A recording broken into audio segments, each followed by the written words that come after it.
During a pedestrian trip last summer through one or two of the river counties of New York, I found myself, as the day declined, somewhat embarrassed about the road I was pursuing. The land undulated very remarkably. My path for the last hour had wound about and about so confusedly in its effort to keep in the valleys that I no longer knew in what direction lay the sweet village where I had determined to stop for the night. The sun had scarcely shone, strictly speaking, during the day, which nevertheless had been unpleasantly warm. A smoky mist resembling that of the Indian summer enveloped all things, and of course added to my uncertainty. Not that I cared much about the matter. If I did not hit upon the village before sunset or even before dark, it was more than possible that a little Dutch farmhouse or something of that kind would soon make its appearance, although in fact the neighborhood, perhaps on account of being more picturesque than fertile, was very sparsely inhabited.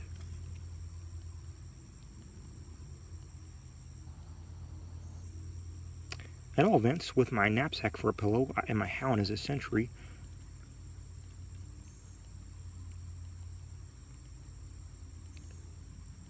a bivouac in the open air was just the thing which would have amused me. I sauntered on, therefore, quite at ease, Ponto taking charge of my gun, until at length, just as I had begun to consider whether the numerous little glades that led hither and thither were intended to be paths at all, I was conducted by one of them into an unquestionable carriage track. There could be no mistaking it. The traces of light wheels were evident, and although the tall shrubberies and overgrown undergrowth met overhead, there was no obstruction whatever below, even to the passage of a Virginian mountain wagon, the most aspiring vehicle, I take it, of its kind. The road, therefore, however, except in being open through the wood, if would not be too witty a name for such an ensemblage of light trees, and except in the particulars of evident wheel tracks, bore no resemblance to any road I had before seen. The tracks of which I speak were but faintly perceptible, having been impressed upon the firm, yet pleasantly moist surface of what I looked more like green Genoese velvet than anything else. It was grass, clearly, but grass such as we seldom see out of England, so short, so thick, so even, and so vivid in color. Not a single impediment lay in the wheel route, not even a chip or dead twig. The stones that once obstructed the way had been carefully placed, not thrown, along the sides of the lane, so as to define its boundaries at bottom with a kind of half precise, half negligent, and wholly picturesque definition. Clumps of wildflowers grew everywhere, luxuriantly in the interspaces.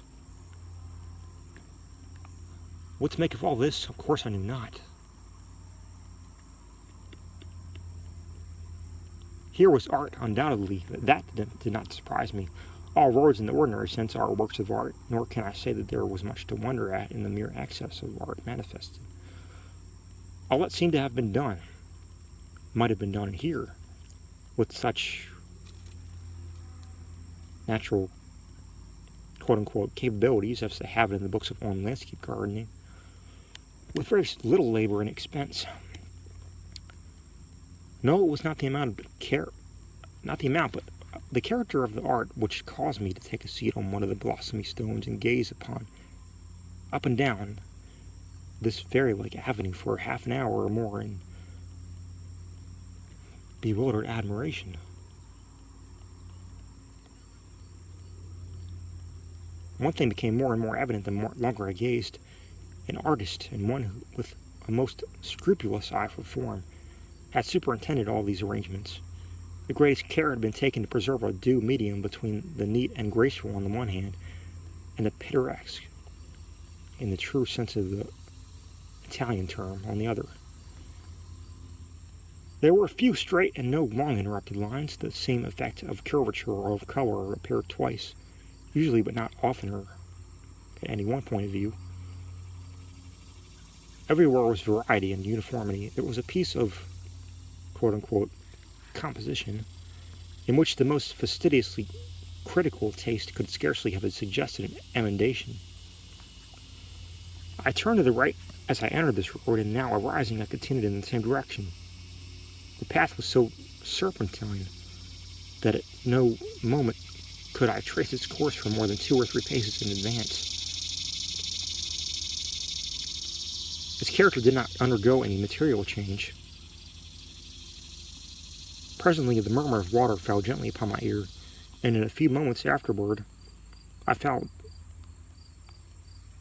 as I turned with the road somewhat more abruptly than hitherto, I became aware that a building of some kind lay at the foot of the gentle declivity just before me. I could see nothing distinctly on account of the mist which occupied all the little valley below. A gentle breeze, however, now arose. The sun was about descending, and while I remained standing on the brow of the slope, the fog gradually became dissipated into wreaths, and so floated over the scene. As it came in fully into view, thus gradually as I described it, piece by piece, here a tree, there a glimpse of water, and here again the summit of a chimney, I could scarcely help fancying that the whole was one of the ingenious illusions sometimes exhibited under the name of, quote-unquote, varnishing pictures.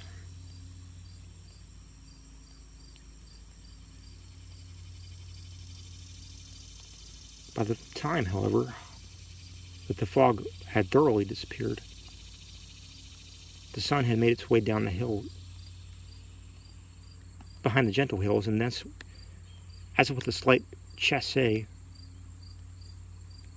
to the south, had to come up fully again into sight, glaring with a purplish luster through a chasm that entered the valley from the west.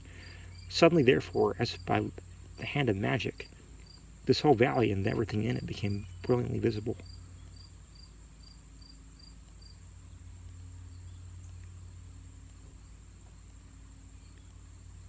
The first coup d'etat. As the sun slid into the position described, it impressed me very much as I have been impressed when a boy by the concluding scene of some well-arranged theatrical spectacle or melodrama. Not even the monstrosity of color was wanting, for the sunlight came out through the chasm, tinted all of orange and purple, while the vivid grass of the valley and vivid green of the grass in the valley was reflected more or less upon all objects from a curtain of vapor that still hung overhead, as if loth to take its total departure must seem so enchantingly beautiful.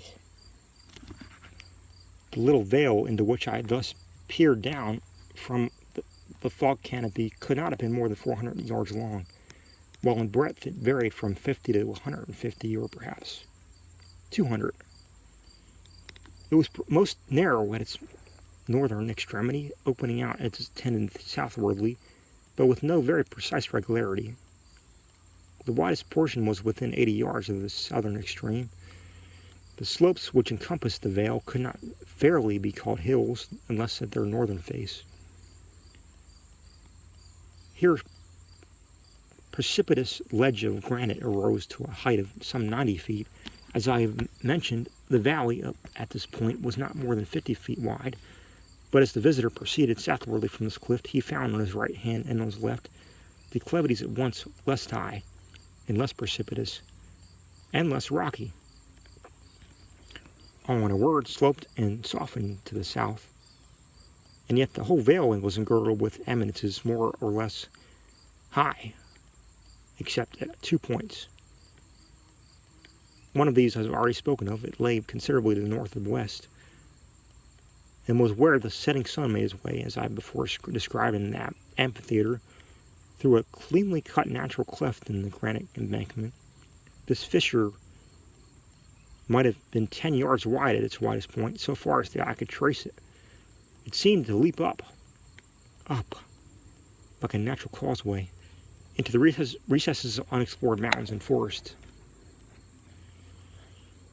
The other opening was directly at the southern end of the vale. Here, generally, the slopes were nothing but more than gentle inclinations, extending from east to west about 150 yards.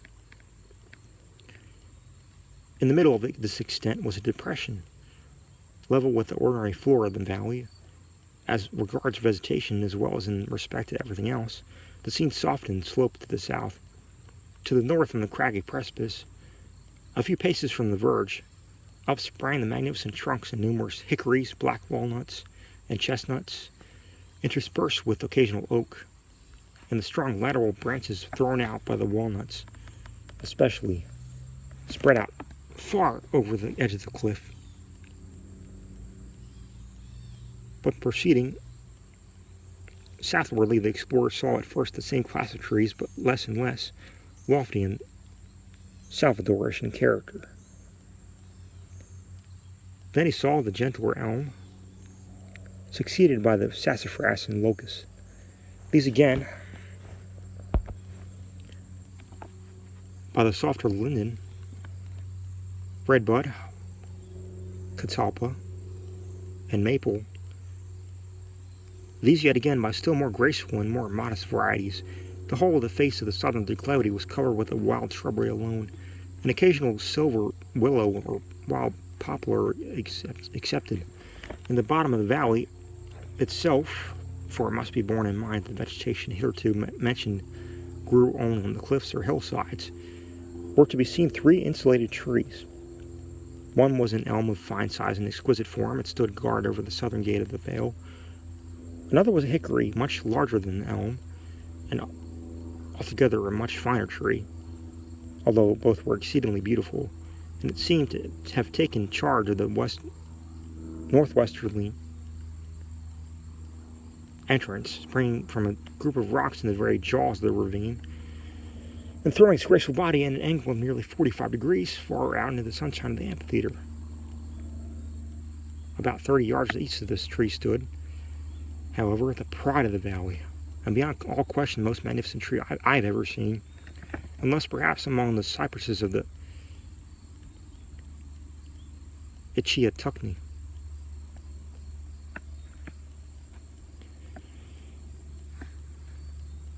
It was a triple-stemmed tulip tree, the Liriodendron tulipiferum, one of a natural order of magnolias. Its 3 trunks separated from the parent of about 3 feet from the soil, and diverging very slightly and gradually were not more than 4 feet apart from about the point where the largest stem shot out from into the foliage. This was an elevation of about 80 feet. The whole height of the principal division was 120 feet. Nothing can surpass beauty of the form, or glossy, vivid green of the leaves of the tulip tree. In the present instance, they were fully 8 inches wide, but their glory was altogether eclipsed by the gorgeous splendor of the profuse blossoms. Conceived closely congregated 1,000,000 of the largest and most resplendent tulips. Only thus can the reader get any idea of the picture I would convey. And then the stately grace of the clean, delicately granulated columnar stems, the largest 4 feet in diameter, at 20 from the ground. The innumerable blossoms mingling with those of the trees scarcely less beautiful, although infinitely less majestic, filled the valley with more than Arabian perfumes. The general floor of the amphitheater was grass of the same character of that I found on the road. If anything, more deliciously soft, thick, and velvety, and miraculously green. It was hard to conceive how all this beauty had been attained. I have spoken of 2 openings in the vale. From the one to the northwest issued a rivulet, which came gently murmuring and slightly foaming down the ravine until it dashed against the group of rocks out from which sprang the insulated hickory. Here, after encircling the tree, it passed on a little to the north and east leaving the tulip tree some 20 feet to the south, and making no decided alteration from its course until it came near the midway between the eastern and western boundaries of the valley.